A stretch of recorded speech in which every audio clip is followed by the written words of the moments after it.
Isaiah chapter 2. The word that Isaiah the son of Amoz saw concerning Judah and Jerusalem. And it shall come to pass in the last days that the mountain of the Lord's house shall be established in the top of the mountains, and shall be exalted above the hills, and all nations shall flow unto it. And many people shall go and say, Come ye, and let us go up to the mountain of the Lord, to the house of the God of Jacob. And he will teach us of his ways, and we will walk in his paths. For out of Zion shall go forth the law, and the word of the Lord from Jerusalem. And he shall judge among the nations, and shall rebuke many people.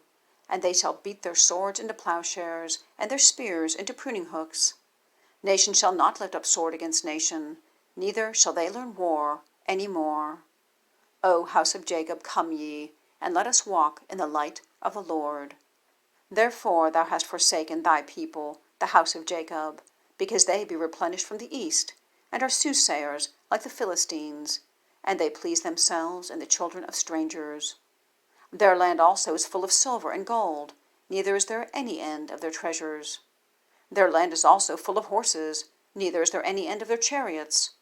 Their land also is full of idols.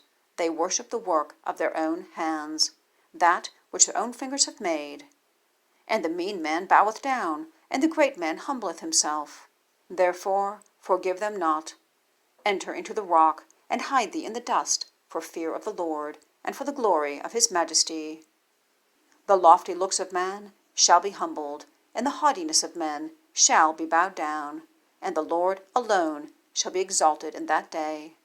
For the day of the Lord of hosts shall be upon every one that is proud and lofty, and upon every one that is lifted up, and he shall be brought low, and upon all the cedars of Lebanon that are high and lifted up, and upon all the oaks of Bashan, and upon all the high mountains, and upon all the hills that are lifted up, and upon every high tower, and upon every fenced wall, and upon all the ships of Tarshish, and upon all pleasant pictures.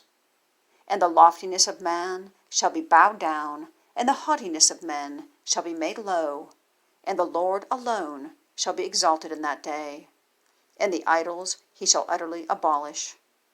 And they shall go into the holes of the rocks, and into the caves of the earth, for fear of the Lord, and for the glory of his majesty, when he ariseth to shake terribly the earth.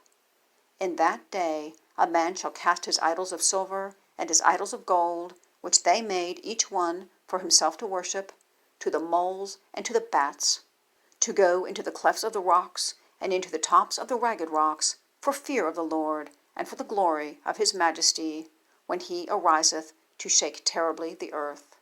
Cease ye from man, whose breath is in his nostrils, for wherein is he to be accounted of?